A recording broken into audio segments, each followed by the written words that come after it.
sakit itu alami. Tapi menderita karena sakit itu pilihan saya. Makanya saya nggak mau ketika sakit kemudian dilawan. Saya izinkan sakit itu. Saya jadi penonton bagi sakit. Saya bilang pada diri saya bukan tubuh, saya bukan pikiran. Saya bukan tubuh, saya bukan pikiran. Saya jadi pengamat bagi diri saya. Saya amati saja sakit itu. Ngalengit lah. Sekarang saya kasih ilmunya. Ada perang orang tua dengan anak? Kenapa bisa terjadi perang? Karena tidak ada pengertian. Orang tua menganggap anak itu adalah sebagai makhluk lemah yang pantas untuk dieksploitasi oleh dirinya. Dan orang tua tidak pernah membuka demokratisasi buat anak. Urusan pendidikan diatur orang tua. Urusan pekerjaan atur orang tua. Urusan jodoh orang tua juga yang ngatur. 3 besar itu orang tua ikut campur. Bahkan saat anak menggunakan sepatu terbalik, orang tua langsung turun tangan. Bukan begitu pakai sepatu. Begini caranya. Anak kita sudah kehilangan kesempatan menggunakan sepatu terbalik karena dirampas oleh kita waktunya. Padahal biarkan dia pernah menggunakan kaos kaki terbalik, biarkan dia pernah menggunakan baju terbalik, biarkan dia pernah mengalami itu. Dan dia akan merasakan pakai sandal terbalik itu jatuh. Dan biarkan dia jatuh sementara waktu karena dia salah menggunakan sandalnya. Karena kebaikan selalu dilahirkan dari keburukan. Bagaimana anak kita bisa menjadi dirinya sendiri kalau semua hal selalu saja dirampas kesempatannya oleh kita? Ketika anak tidak bisa menjawab pertanyaan, bukan dibimbing supaya dia bisa menjawab oleh dirinya sendiri, discovery learning, tidak. Bahkan dikasih jawaban oleh orang tuanya. Bahkan ada sekarang guru di sekolah ngasih ujian, ya, sebut saja kisi-kisi. Ternyata begitu saya baca, itu jawaban ujiannya diberikan pada anaknya. Sekolah macam apa yang semacam itu? Bahkan orang tua tidak sadar bangga ketika anaknya dikasih kunci jawaban. Bahkan rela bayar sama gurunya untuk mendapatkan kunci jawaban bagi anaknya. Orang tua macam apa yang semacam itu? Semua dirampas demi cinta kasih kepada anak. Cinta kasih yang tolol menurut saya. Cinta kasih yang dungu, cinta kasih yang dangkal. Padahal itu adalah racun yang akan menjerumuskan anak kita sendiri tidak menjadi dirinya sendiri. Yuk kita sadari, ada nggak perang orang tua dengan anak? Ada? Ada nggak perang antara anak dengan anak? Ada. Ada nggak perang antara suami dengan istri? Ganti intinya. Kenapa itu semua terjadi? Nih.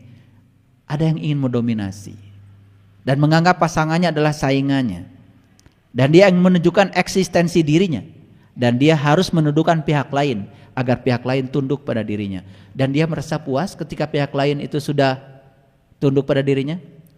Padahal sebetulnya ketika dia superior dan kemudian yang lain inferior, yang terjadi apa? Dia sudah menindas orang lain. Nanti hasil akhirnya apa? Tiba-tiba istrinya cancer.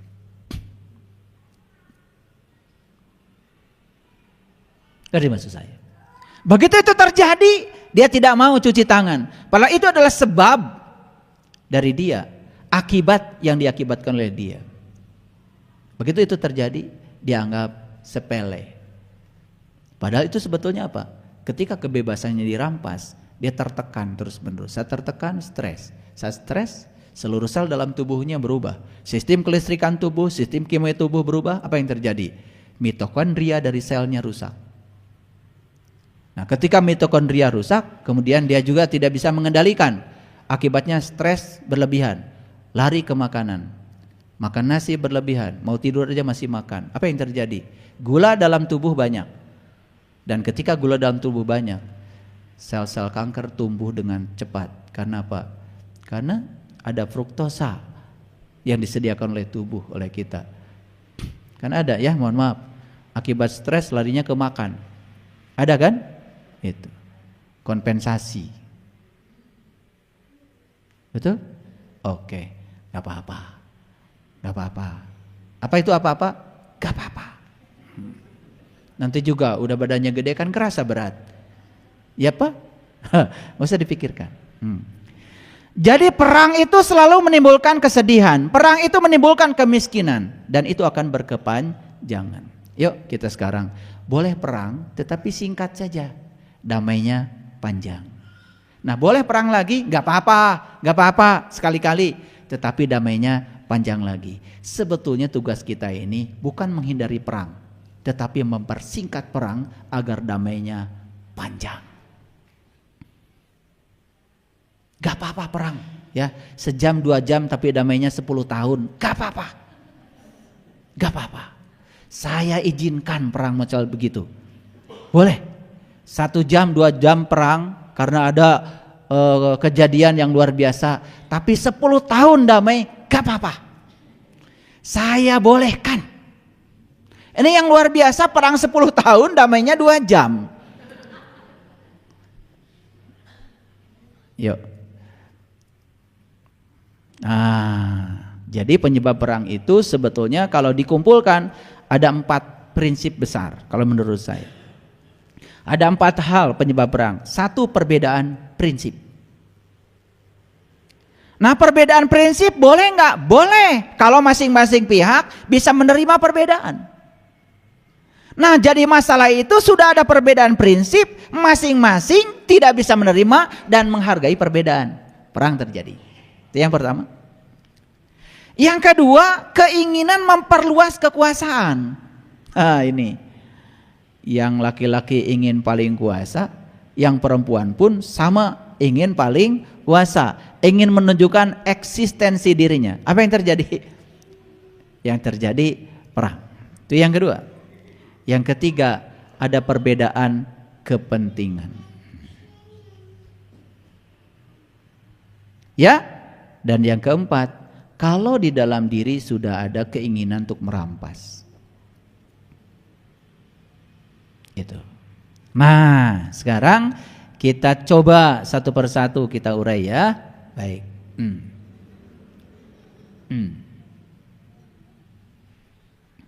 Baik. Tidak pernah ada perang yang baik.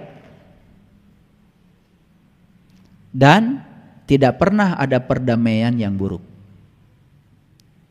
Ulangi, tidak pernah ada perang yang baik. Semua perang itu pasti adanya menimbulkan kesedihan berkepanjangan. Perang antara pasangan dalam kehidupan rumah tangga itu menyakitkan bukan hanya dia saja, menyakitkan anak, menyakitkan orang tua, menyakitkan pihak lain, banyak yang tersakiti dan itu bisa panjang. Betul? Ulangi, tidak pernah ada perang yang baik dan tidak pernah ada perdamaian yang buruk. Pilih mana? Pasti kalau di sini pintar milihnya. Dalam hidup mulai bingung. Karena apa? Ya itu, kembali lagi. Ada superioritas, ada keinginan mendominasi, tidak mau mengalah. Mengalah itu dianggap gengsi. Mengalah itu dianggap harga diri terinjak-injak, begitu? Apalagi punya kebiasaan, oh ini soal pencemaran nama baik. Duh. Orang yang suka mempermasalahkan pencemaran nama baik sampai ke tingkat hukum itu, menurut saya orang yang gak masuk akal. Padahal tercemar atau tidak tercemar nama baik dia bukan orang lain yang mencemarkan. Dia izinkan atau tidak oleh dia. Kalau tidak diizinkan tidak tercemar. Kan sebetulnya pencemaran nama baik itu bukan urusan orang, urusan Anda dengan diri Anda sendiri. Kalau Anda tidak merasa tercemar dan Anda tidak mengizinkan tercemari, ya Anda tidak apa-apa. Ngerti maksud saya? Saya sering diperlakukan begitu. Ya biasa aja. Saya katanya menyebarkan ajaran sesat. Ya biasa aja. Apalagi disesatkan sama orang sesat. Ya biasa aja. Apalagi dibilang sesat oleh orang-orang yang tidak mendalami ilmu yang saya dalami. Ya biasa aja. Apalagi dibilang sesat oleh orang yang belajar pun enggak. Ya biasa aja. Ya biasa aja. Saya sekarang biasa kok. Kenapa jadi riweuh? Betul enggak? Iya. Nah saya jadi gak bisa tidur karena digitukan orang. Lah salah Anda. Kenapa dimasukkan ke dalam diri Anda? Kan tidak dimasukkan juga gak apa-apa. Apa saya tangkepin semua orang yang bilang saya sesat? Repot, buang-buang umur, buang-buang energi, buang duit lagi. Apalagi kalau pakai jasa hukum, kan tambah banyak yang harus keluar, kan repot. Betul nggak? Udah. Kalau dicemarkan nama baik kita, udah doakan aja yang mencemarkan nama baik kita. Ya, semoga dia baik-baik saja, gitu aja kok. Karena kegelapan itu tidak pernah bisa dilawan dengan kegelapan. Kegelapan hanya bisa dilawan dengan cahaya. Paham maksud saya? Ya, ulangi ya. Tidak pernah ada perang yang baik. Ulangi. Oleh karena itu tidak ada pertengkaran yang baik. Tidak ada diam-diaman yang baik. Nggak ada. Nggak ada. Itu tidak baik. Dan tidak ada perdamaian yang buruk. Ini kenapa saya ulang-ulang supaya ngerti. Sugan. Apapun yang bisa dilakukan perang, perdamaian bisa melakukannya lebih baik. Kalaupun kita bisa melakukan perang, tetap saja perdamaian lebih baik. Kenapa tidak memilih perdamaian daripada perang? Itu masalahnya.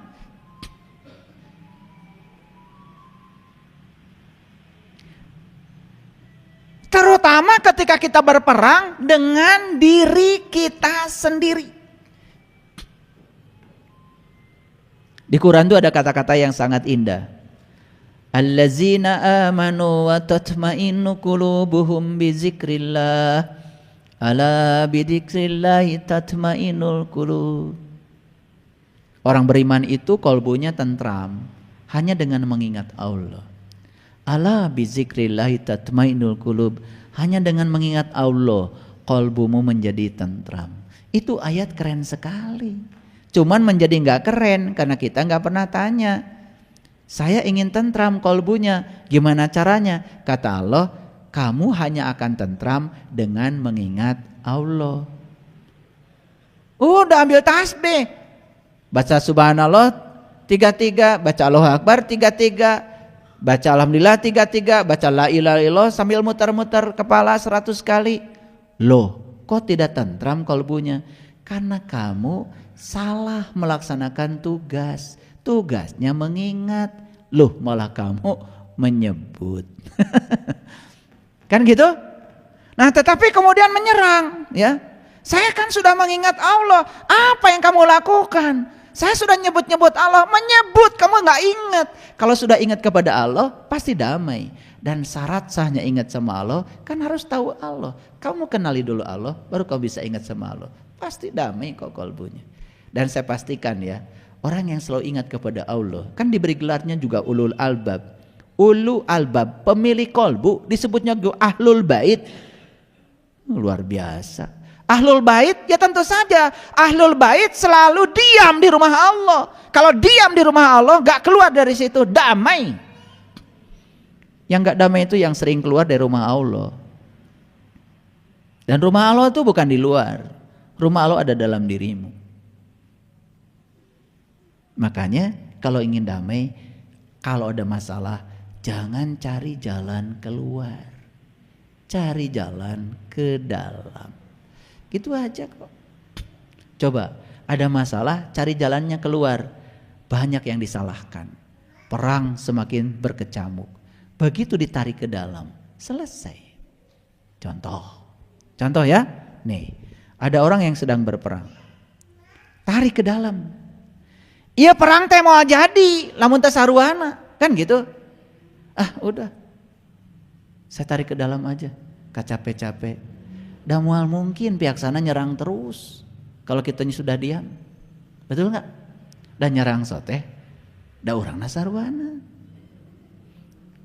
Makanya mencari jalan keluar saruana. Nu ieu keluar, silih salahkeun. Tapi kalau mencari jalan ke dalam, coba. Adem. Dan mengalah itu bukan berarti kalah ya. Mengalah itu terhormat kok. Gitu aja susah dalam hidup ya. Aduh, luar biasa. Lanjut. Oke. Jika kita menginginkan perdamaian, bekerjalah untuk keadilan. Ulangi, jika kita menginginkan perdamaian, kan ingin tadi, apa yang harus kita lakukan? Bekerjalah untuk keadilan. Tahu adil? Ayo lihat saya kalau belum tahu. Adil itu menempatkan sesuatu pada tempatnya. Ukur orang dengan ukuran orang. Ukur suami kita dengan ukuran dia. Ukur istri kita dengan ukuran dia. Ukur anak kita dengan ukuran dia. Ukur semua orang dengan ukuran dirinya. Jangan ukur orang dengan ukuranmu. Kamu akan berperang. Itu namanya adil. Adil itu menempatkan sesuatu pada tempatnya. Ukur orang dengan ukuran orang. Contoh, anak nakal, gak nurut sama orang tua. Ukur anak dari ukuran anak. Lihat diri kamu waktu segede gitu. Walwih baong ti budak. Betul gak? Iya. Orang tua mengeluh pada saya, anak saya sudah umur segitu belum sholat. Gimana caranya? Jawaban saya sederhana. Kamu juga dulu seusia dia gak sholat. Kan pencerminan. Terus apa masalahnya? Betul gak?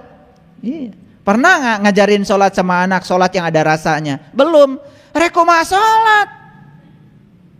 Anak diajarin, belum pernah diajarin sholat yang ada rasanya. Dia tidak merasakan antara sholat dan tidak sholat. Atau meren weta sholat oke, datang ngarasakan. Tidak rindu pada sholat, gak pernah diajarin kok. Kita cuman menuntut supaya mereka sholat. Betul apa tidak? Adil gak gitu? Saya tanya, adil gak itu? Adil gak gitu? Sering gak menuntut orang lain seperti yang kita mau? Adil gak?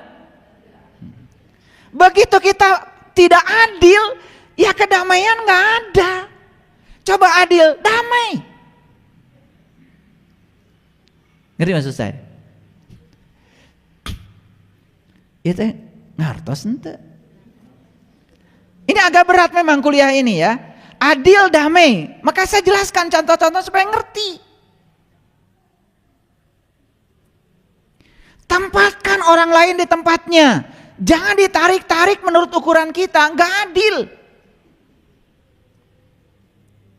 Coba kalian ngajarin anak, ngajarin matematika. Iya budak teh bisa wae. Padahal soalnya mudah teh cek maneh.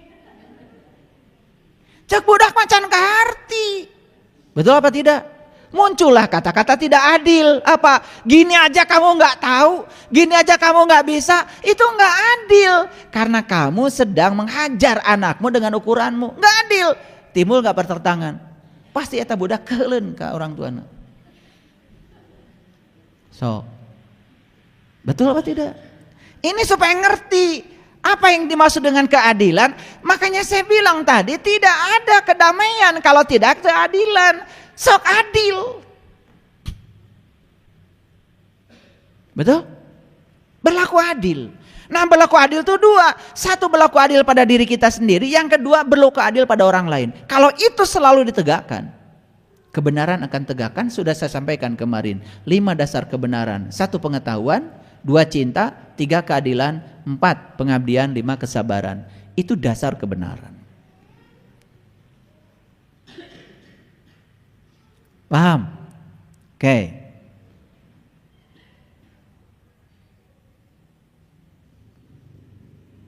Perlu contoh lagi enggak tentang keadilan? Sering enggak melakukan tidak adil? Sering sekali. Betul enggak? Iya.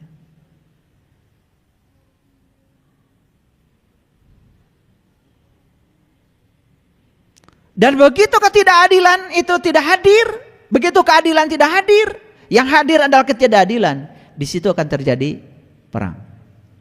Lihat sekarang keributan di negara. Begitu negara, pemimpin tidak berlaku adil pada rakyatnya, begitu rakyat tidak diperlakukan tidak adil, jangan berharap negara kita damai. Ya.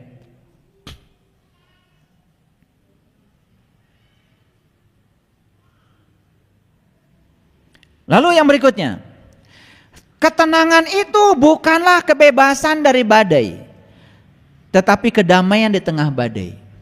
Ulangi supaya ngerti. Apakah kita bisa meniadakan badai? Gak bisa.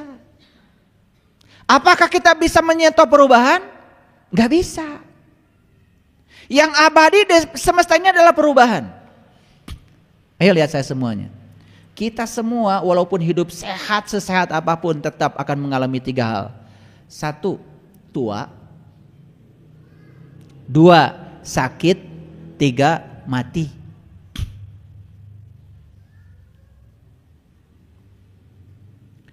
Walaupun kita hidup sehat, yang 3 itu akan terjadi, soal waktu kok. Tua, sakit, mati. Saya makan sehat, tetap aja tua. Saya makan sehat, tetap aja bakal sakit. Tidak ada yang abadi. Maka sadari kalau perubahan itu tidak abadi. Oleh karena itu jangan melawan perubahan. Melawan perubahan itu perang. Itu keniscayaan, tidak bisa dilawan. Nah, yang bisa kita lakukan adalah bagaimana cara kita menerima kita saat kita tua. Bagaimana cara kita menerima kita saat kita sakit. Bagaimana cara kita menerima diri kita saat kita mati. Jadi yang penting dalam hidup bukan melawan itu, tetapi menerima itu. Paham maksud saya? Oke? Baik. Jadi sekali lagi, ketenangan bukanlah kebebasan dari badai. Dan badai akan ada aja. Dan datang silih berganti. Tetapi damai di tengah badai itu pilihan. Nih contoh. Saya pernah sakit ya. Sekali seumur hidup saya sakit sampai saya harus kehilangan ginjal saya 1. Dioperasi ya sakit. Diobrak-abrik perut saya sebelah kanan. Sakit. Operasinya dari sini sampai sini, sakit. Tapi saya sudah punya ilmunya. Waktu dokter bilang, Anda harus istirahat di rumah sakit sebulan, Anda 3 bulan gak boleh kemana-mana. Saya tidak dengar kata-kata dokter. Dan saya udah punya ilmunya. Sakit itu alami. Tapi menderita karena sakit itu pilihan saya. Makanya saya gak mau ketika sakit kemudian dilawan. Saya izinkan sakit itu. Saya jadi penonton bagi sakit. Saya bilang pada diri saya bukan tubuh, saya bukan pikiran. Saya bukan tubuh, saya bukan pikiran. Saya jadi pengamat bagi diri saya. Saya amati saja sakit itu. Ngalengit dah. Begitu diamati itu sakit, hilang. Makanya 3 hari ya. Kateter saya copot sendiri. Ini copot. Suster masuk ke kamar, tos dicopotan sadayana. Karena saya laki-laki, susternya semua perempuan, ragab, cabutan. Udah, dokter datang, bagus katanya. Begitu cek lab, bagus, 3 hari saya pulang. Jadi yang bilang 15 hari, yang dibilang 30 hari, bisa diubah kok keadaan itu. Oleh apa? Oleh pikiran kita, karena pikiran kita punya kekuatan yang dahsyat. Seminggu sepulang dari rumah sakit, saya pergi ke Samarinda. Dan saat itu saya masih ingat, Balikpapan Samarinda belum ada jalan tol. Itu 7 jam dari Balikpapan ke Samarinda. Dan di sana BMK, ada berapa puluh orang tuh saya nggak ingat waktu itu. Gak apa-apa. Ngerti maksud saya? Nah ini, sakit itu alami, tidak bisa ditolak. Tapi menderita karena sakit itu pilihan. Kan ada kata-kata orang tua kita, mun gering teh atuh tong dirarasakeun teuing. Tapi ilmunya enggak ada.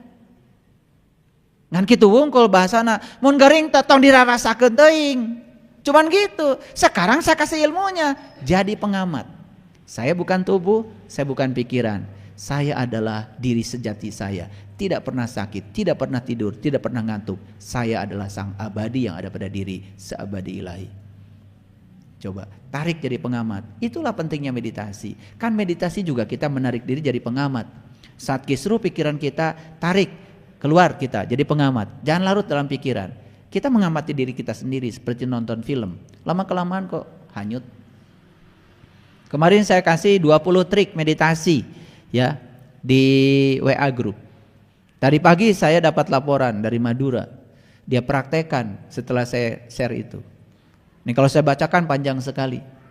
Tapi dia hanya ingin share kepada saya mengalami manunggal, saya mengalami ahad, saya melebur sampai saya tidak sadar diri saya lagi. Panjang kalau saya bacakan. Itu kalau mau praktekkan begitu. Dan saya kalau men-share sesuatu itu saya praktekkan.